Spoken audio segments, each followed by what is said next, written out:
Bismillahirrahmanirrahim. Assalamualaikum sahabat My Channel. Pada kesempatan ini, Mimin ingin berbagi kisah tentang pertaubatan dari seorang ulama besar di masa tabi'in. Nama beliau adalah Malik bin Dinar. Dan semoga kisah ini bermanfaat dan memberi hikmah atau pelajaran bagi kita semua. Kisah ini dikutip dari kitab At-Tawabin Ibnu Qudamah. Malik bin Dinar al-Sami adalah putra seorang budak berbangsa Persia dari Sijistan dan menjadi murid ulama tabi'in Hasan al-Basri. Beliau termasuk sebagai ahli hadis sahih dan meriwayatkan hadis dari tokoh-tokoh ulama di masa lampau seperti Anas bin Malik dan Ibnu Sirin. Malik bin Dinar juga dikenal sebagai seorang kaligrafer Al-Quran. Beliau wafat sekitar tahun 130 Hijriah atau 748 Masehi. Berikut kisah pertobatannya dilansir dari dakwah Islamiyah. Malik bin Dinar dikenal sebagai sosok preman yang suka mabuk-mabukan pada abad kedua Hijriah. Hampir segala macam kemaksiatan dikerjakan hingga akhirnya hidayah Allah datang menghampirinya. Malik bin Dinar bercerita, "Kehidupanku dimulai dengan kesia-siaan, mabuk-mabukan, maksiat, berbuat zalim kepada manusia, memakan hak manusia, memakan riba, dan memukuli manusia. Kulakukan segala kezaliman, tidak ada satu maksiat melainkan aku telah melakukannya. Sungguh sangat jahat hingga manusia tidak menghargaiku karena kebejatanku. Pada suatu hari, aku merindukan pernikahan dan memiliki anak. Maka kemudian aku menikah dan dikaruniai seorang putri yang kuberi nama Fatimah. Aku sangat mencintai Fatimah. Setiap kali dia bertambah besar, bertambah pula keimanan di dalam hatiku, dan semakin sedikit maksiat di dalam hatiku. Pernah suatu ketika Fatimah melihatku memegang segelas khamr.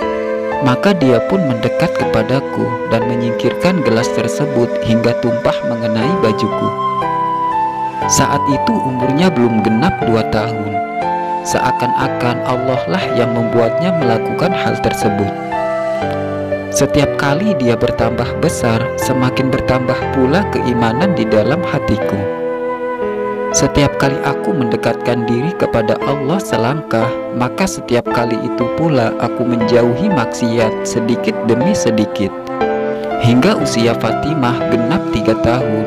Saat itulah Fatimah meninggal dunia. Maka aku pun berubah menjadi orang yang lebih buruk dari sebelumnya. Aku belum memiliki sikap sabar yang ada pada diri seorang mukmin yang dapat menguatkanku di atas cobaan musibah. Kembalilah aku menjadi lebih buruk dari sebelumnya. Setan pun mempermainkanku, hingga datang suatu hari setan berkata kepadaku, "Sungguh hari ini engkau akan mabuk-mabukan dengan mabuk yang belum pernah engkau lakukan sebelumnya." Maka aku bertekad untuk mabuk dan minum khamr sepanjang malam. Aku pun minum dan terus minum. Maka aku lihat diriku telah terlempar di alam mimpi. Di alam mimpi itu aku melihat hari kiamat. Matahari telah gelap, lautan telah berubah menjadi api, dan bumi pun telah bergoncang. Manusia berkumpul pada hari kiamat. Manusia dalam keadaan berkelompok-kelompok, sementara aku berada di antara manusia itu. Aku mendengar seorang memanggil, "Fulan bin Fulan, kemari, mari menghadap Al-Jabbar." Aku melihat si Fulan tersebut berubah wajahnya menjadi sangat hitam karena sangat ketakutan. Sampai aku mendengar seorang penyeru menyeru namaku, "Mari menghadap Al-Jabbar." Kemudian hilanglah seluruh manusia dari sekitarku, seakan-akan tidak ada seorang pun di padang mahsyar. Kemudian aku melihat seekor ular besar yang ganas lagi kuat merayap mengejar ke arahku dengan membuka mulutnya. Aku pun lari karena sangat ketakutan. Lalu aku mendapati seorang laki-laki tua yang lemah. Aku pun berkata, "Selamatkanlah aku dari ular ini." Dia menjawab, "Wahai anakku, aku tak mampu, akan tetapi larilah ke arah ini, mudah-mudahan engkau selamat." Aku pun berlari ke arah yang ditunjuknya, sementara ular tersebut berada di belakangku. Tiba-tiba aku mendapati api di hadapanku. Aku pun berkata, apakah aku melarikan diri dari seekor ular untuk menjatuhkan diri ke dalam api? Aku pun kembali berlari dengan cepat, sementara ular tersebut semakin mendekat.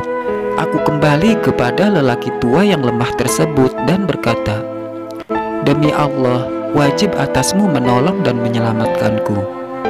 Maka dia menangis karena iba dengan keadaanku seraya berkata, aku lemah sebagaimana engkau lihat, aku tidak mampu melakukan sesuatu pun. Akan tetapi larilah ke arah gunung tersebut, mudah-mudahan engkau selamat.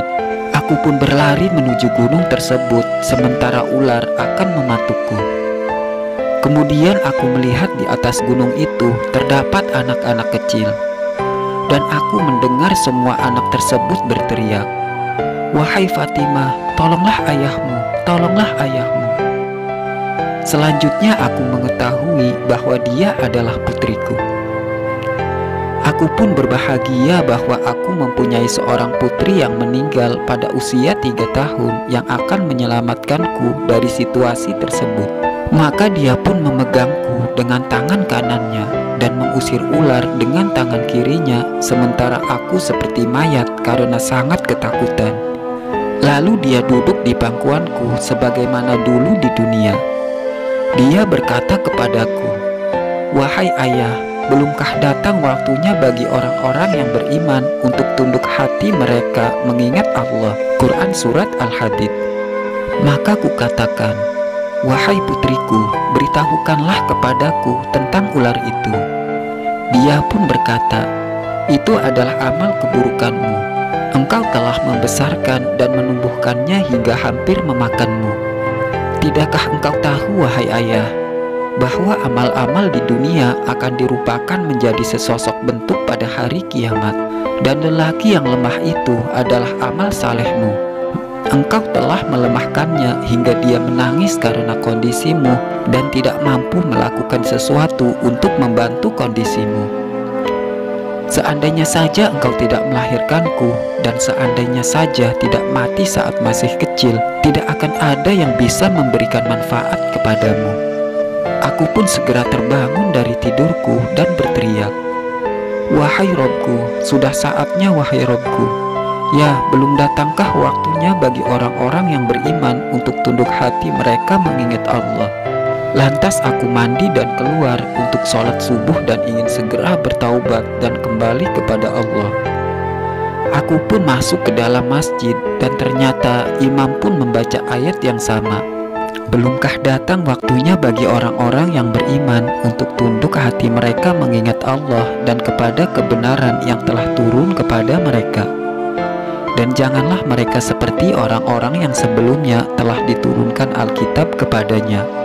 Kemudian berlalulah masa yang panjang atas mereka, lalu hati mereka menjadi keras, dan kebanyakan di antara mereka adalah orang-orang yang fasik. Quran Surat Al-Hadid ayat 16. Itulah kisah tobatnya Malik bin Dinar. Beliau kemudian menjadi salah seorang imam generasi tabi'in dan termasuk ulama Basrah abad kedua Hijriah. Beliau dikenal selalu menangis sepanjang malam dan berkata, ya ilahi, hanya engkaulah satu-satunya zat yang mengetahui penghuni surga dan penghuni neraka. Maka yang manakah aku di antara keduanya? Ya Allah, jadikanlah aku termasuk penghuni surga dan jangan jadikan aku termasuk penghuni neraka. Malik bin Dinar bertaubat dan dikenal setiap harinya selalu berdiri di pintu masjid dan berseru, wahai para hamba yang bermaksiat, kembalilah kepada penolongmu. Wahai orang-orang yang lalai, kembalilah kepada penolongmu. Wahai orang-orang yang melarikan diri dari ketaatan, kembalilah kepada penolongmu. Penolongmu senantiasa menyeru memanggilmu di malam dan siang hari. Dia berfirman kepadamu, barang siapa mendekatkan dirinya kepadaku 1 jengkal, maka aku akan mendekatkan diriku kepadanya 1 hasta. Jika dia mendekatkan dirinya kepadaku 1 hasta, maka aku akan mendekatkan diriku kepadanya 1 depa. Siapa yang mendatangiku dengan berjalan, aku akan mendatanginya dengan berlari kecil. Aku memohon kepada Allah agar memberikan rizki taubat kepada kita. Tidak ada sesembahan yang hak selain Engkau. Maha suci Engkau. Sesungguhnya aku termasuk orang-orang yang zalim.